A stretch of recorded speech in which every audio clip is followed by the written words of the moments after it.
he started to become angry and called his subordinates a useless. He told them that they couldn't even build up their own strength properly because they were too busy trying to clear the labyrinth.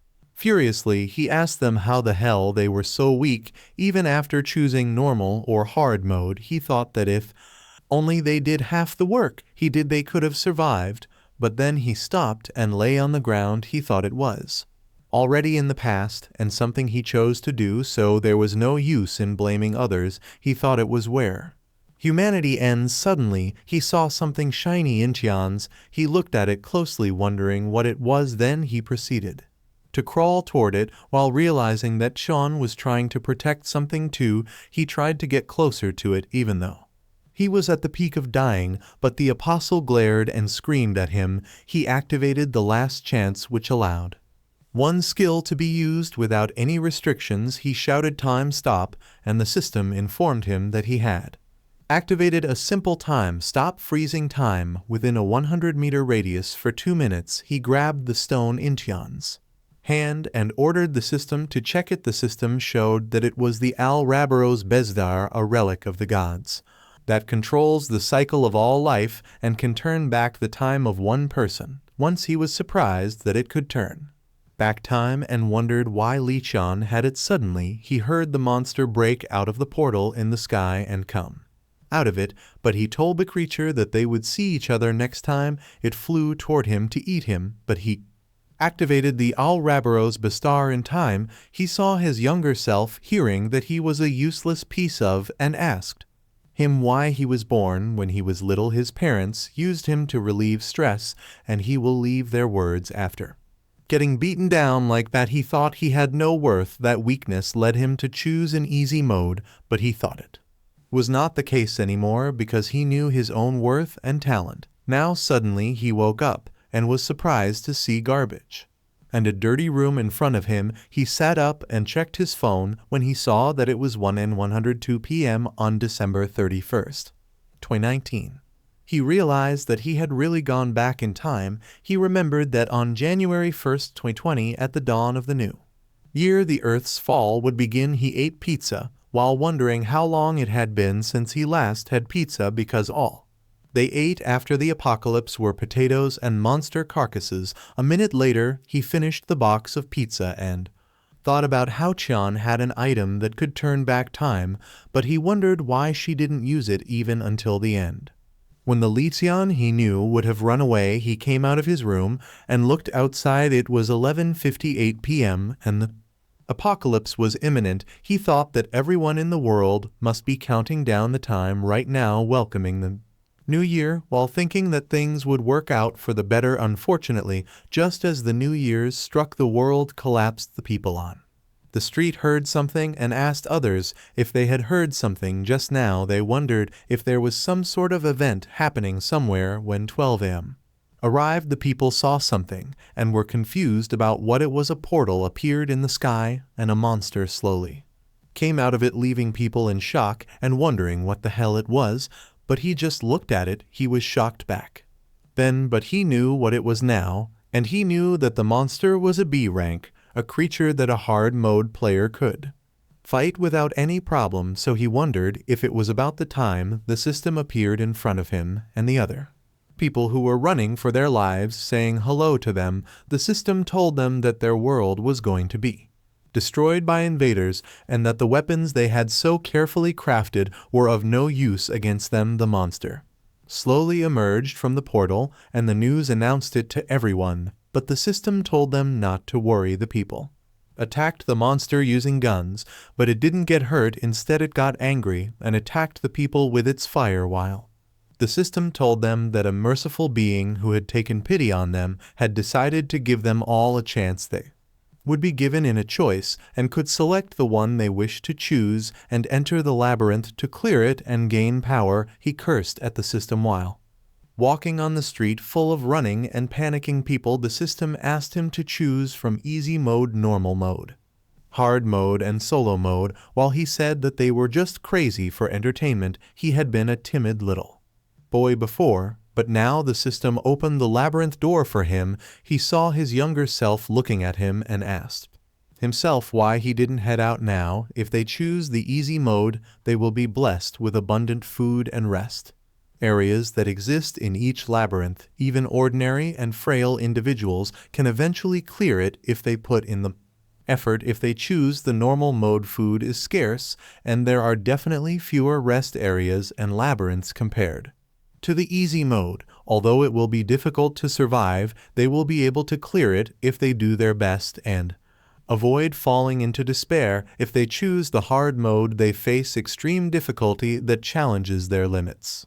Food and rest areas are severely lacking, and monsters will throw their lives away just to kill them unless they can find even a small amount of safety. They will meet a horrible death. Lastly, if they choose the solo mode, they will be alone, without the possibility of encountering anyone else from their world. The only beings they will encounter there are hostile entities, monsters, and NPCs. In that place that tests their luck, talent, wisdom, and strategy, survival becomes nearly impossible. Despite knowing that choosing the solo mode would be risking their life, he touched the entrance fully aware that it would be unwise to select it. He gazed at the changing sky and asked if it extended beyond it. Then he told it to wait for him with determination. He selected the solo mode, and the system wished him luck. Later he found himself transferred to a familiar place, evoking a sense of nostalgia. He smiled, realizing that he had returned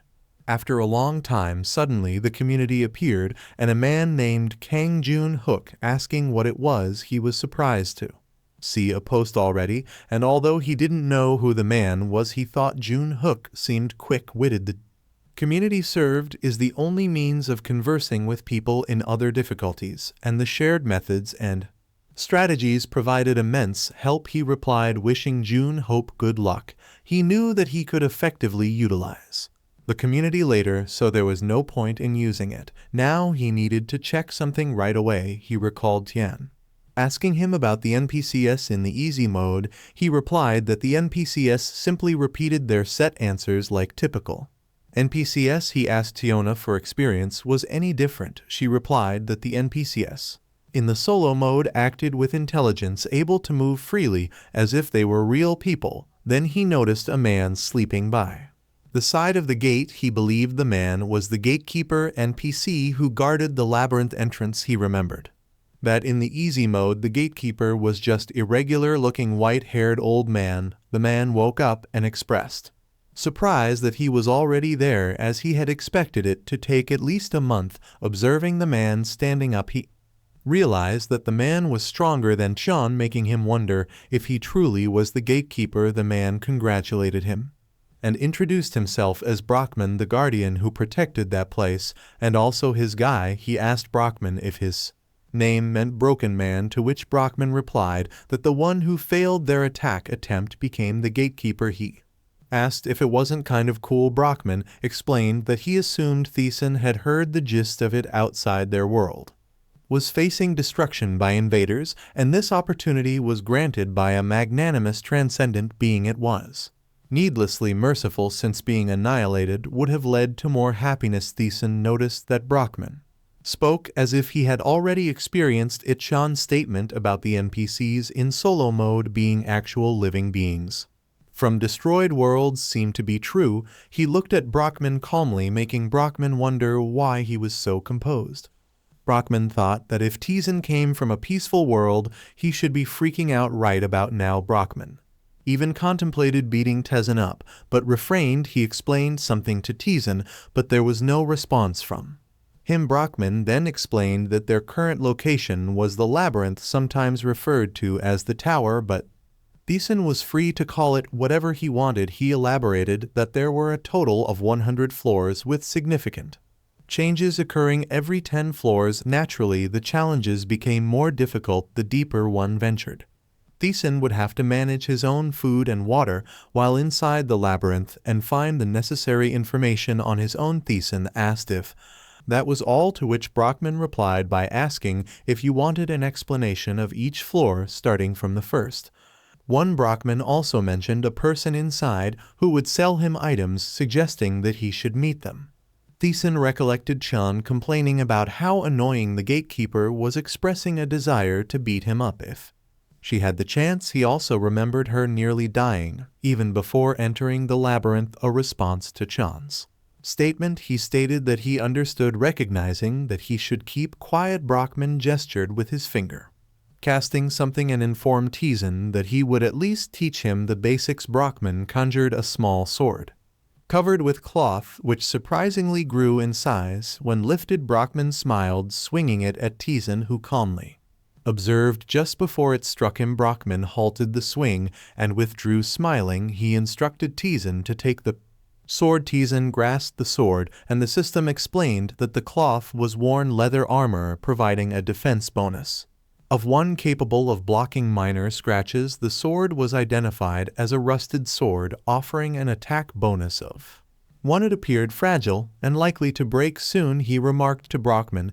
that it seemed to be made of copper. Angering him, Brockman asked if he disliked it, to which TaeSan quickly replied no. Brockman pondered for a moment before TaeSan inquired about his thoughts. Brockman dismissed it as nothing and tossed something at TaeSan, instructing him to take it as well. It was a worn wrist protector, providing a defense bonus of 1 despite its long-term use, causing it to lose value. It seemed capable of withstanding at least a beast's bite. TaeSan examined it, realizing that Tian hadn't mentioned receiving a protector like that. Brockman explained that TaeSan would receive a few skills and other items, but he could check them himself. He ordered TaeSan to proceed into the labyrinth. TaeSan replied, expressing his understanding and gratitude toward Brockman before entering the labyrinth. As Brockman wished him good luck, Brockman observed that TaeSan was smiling, as if eagerly anticipating entering the labyrinth. As the gatekeeper, he had encountered numerous labyrinth challengers hailed as geniuses,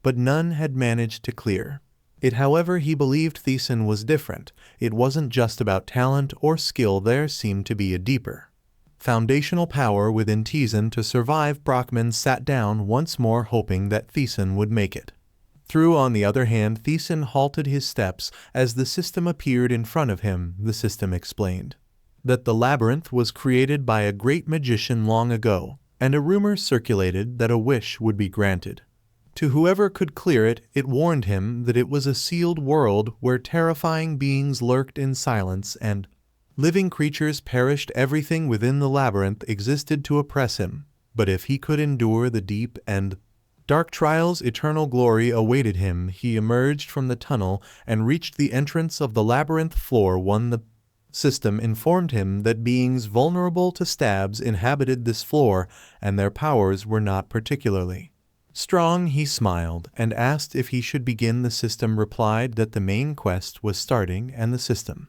explained to him, indicating that there were many secrets in hidden areas. Depending on the CIA secrets he found, different rewards would be given when he cleared the floor. His mission was to defeat the boss of floor 1 and proceed.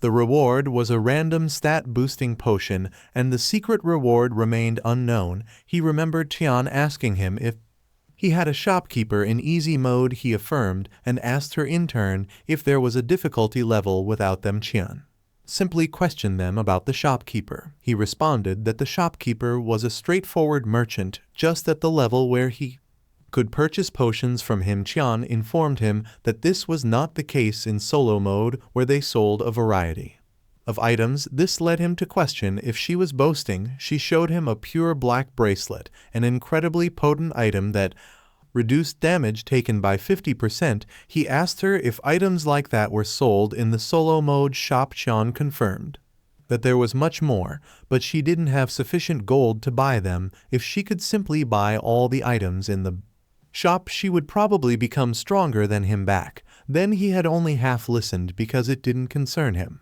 But now he knew the situation had changed. He opened the door and met the Lost King, who was surprised at his early arrival. However, he simply gazed at the man calmly and greeted him, leading the man to comment on his apparent cleverness. The man asked for his name, to which he responded TaeSan. He then questioned if the man was the shopkeeper.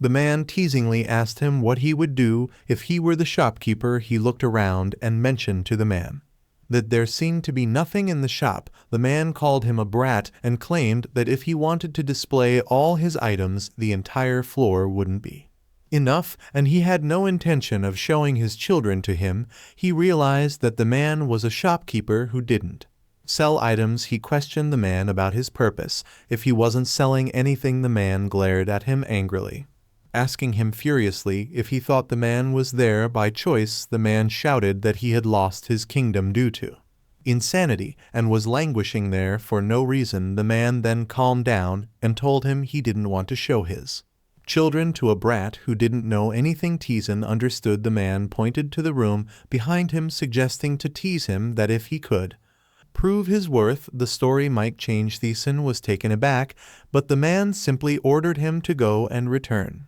alive. Only then would he show him his children. TaeSan deduced